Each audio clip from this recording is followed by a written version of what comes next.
So I saw something interesting online the other day. I was listening to this guy on TikTok, and he said something very interesting, and I wanted to reiterate that point in order to help our viewers and everything, because it's actually very important.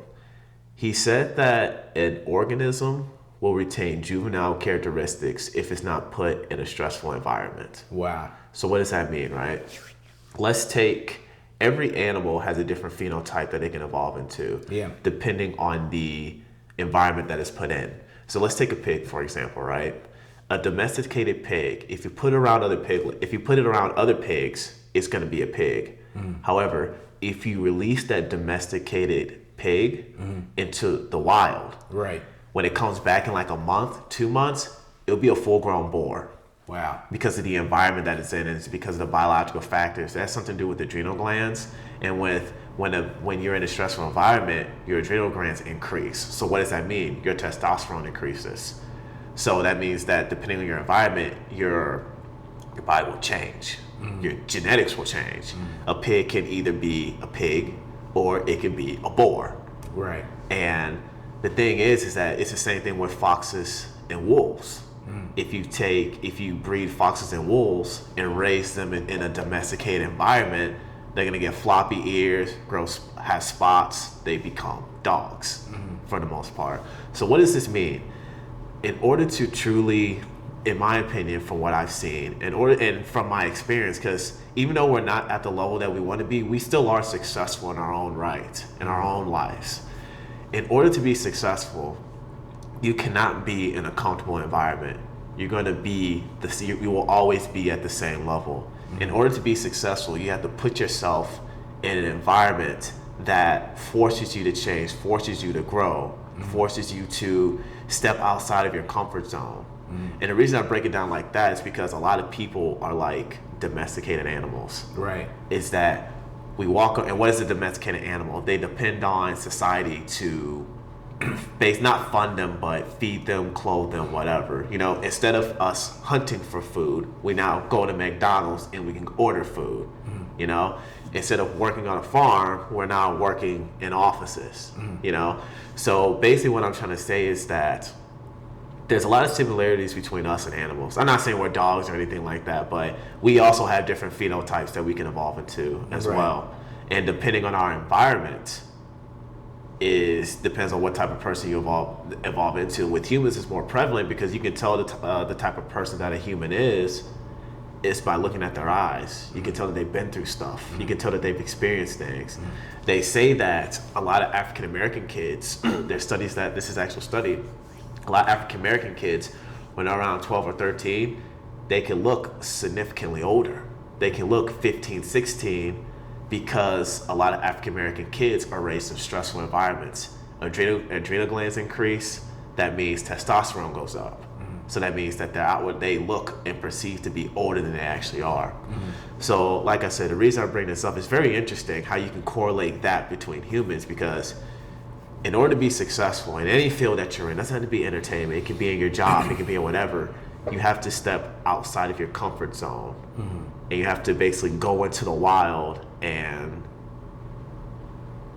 just adapt.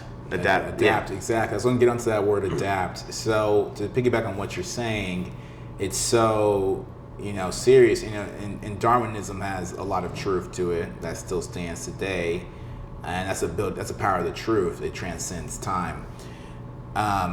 Let's go ahead and talk about the human lifespan. For example, we live on average. I think men lived about 76, and women lived about 81 to 84 is around the time that women's life expectancies are. Yes. It's about a 7 to 9 year difference amongst men and women.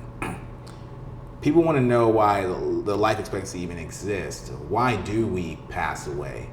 Well, the reason why we don't live forever to begin with is because we can't, and our body's trying to be optimized to the world around it. If the world changes and evolves around us, our cells have to change with it. And the older we get, the less our cells are able to regenerate and change with the times. And so we pass away.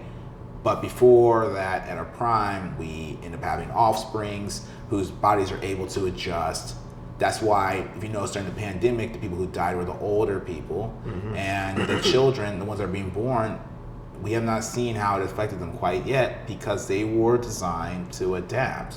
And so what I'm trying to say in short is, once you stop adapting, you start dying. Once you stop adapting, you're no longer a part of this realm. And so to be in the forefront of this realm, you have to encourage and change. You have to invite challenges before you have to go to challenges before they come to you. And that's so true for us. Now, challenges come in various forms. Challenges doesn't have to be in a sense of war or a sense of you being a Spartan warrior. So it's where men have a lot of trouble with. They were doing this. They were checking with children in inner cities, and they're wondering why the children in inner cities had a hard time in workspace environments of not necessarily being buddy, having a slight sense of aggression, or holding on, or being easily offended, or whatever the case may be. I have that problem myself, and I had that problem in different points in my life. Same.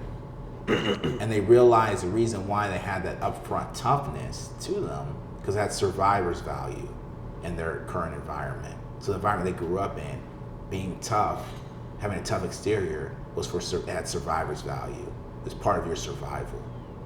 And so now that we work in Hollywood, we can't really let go of the scenarios we were in the inner city. When Will Smith, from North Philadelphia, born and raised in the playground where he spent most of his days. It was West Philadelphia. North Philly is Meek Mills, but West Philadelphia, born and raised, where Will Smith was raised. Even though he's the most lighthearted man you'll meet, he had to act a certain way for survivor's value. The survivor's value to him acting a certain way. And so when he's disrespected time and time again, and he's talking to another black man who also had to go through a situation that required survivor's value, he's not going to handle it with a former written email or write you a letter, handwritten letter. He's going to handle it the way that y'all mutually understand how to handle it. So all spectators, it's really none of your business. But the biggest part of this is, I use Will because he's an actor, and I use Chris Rock because he's also an actor and a comedian. We respect both of them immensely. Absolutely. But I say all this to say that adapting can go one or two directions, but being fearful of adapting is being fearful to survive and to live on. So yeah, and it's funny because a lot of people think that not adapting and staying the same is the key to survival, but it's the fact that adapting is the key to survival. And I want to go back. I agree with everything you said. And basically, the reason I started off by saying an organism will retain juvenile traits if it's not put in stressful environments, because at the end of the day, if you're not putting yourself in a stressful environment, in a healthy stressful environment, that'll help you grow.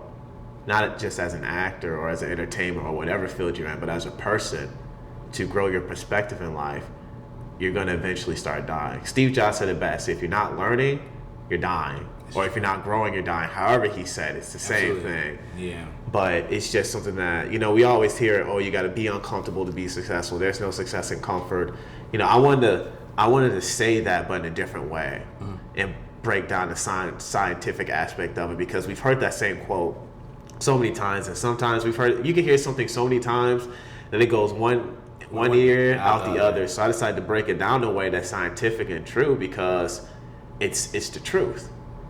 That you take a domesticated pig, you throw it out to the wild for about a month or two. When it comes back, it'll be a full-grown boar.